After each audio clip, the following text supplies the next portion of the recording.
Le Countryman est le baroudeur de la gamme Mini.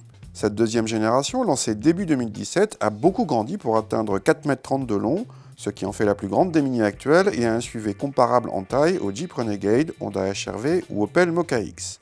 Comme les autres modèles de la gamme, le Countryman a droit à sa version John Cooper Works, label sportif de la gamme, qui reprend le même 2 litres turbo de 231 chevaux que la Mini normale, mais l'associe ici à la transmission intégrale. Il vous laisse en revanche le choix entre la boîte manuelle ou la boîte auto à 8 rapports. À part les seuils de porte, un petit logo à la base du compteur et les sièges spécifiques au maintien latéral renforcé, cette version John Cooper Works reprend l'intérieur des autres Countryman, avec bien sûr le grand compteur rond central typique de la marque.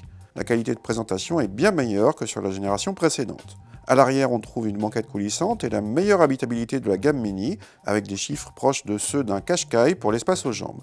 Idem pour le coffre, le plus grand de la marque, largement devant celui d'un Clubman.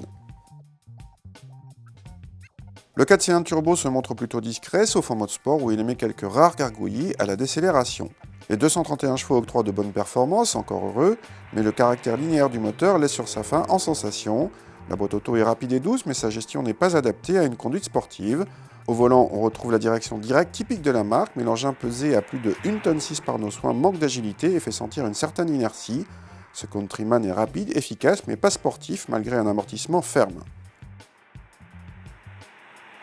Il lui faudrait au moins un moteur plus puissant que celui de la Mini normale pour compenser son surpoids et mériter l'appellation John Cooper Works.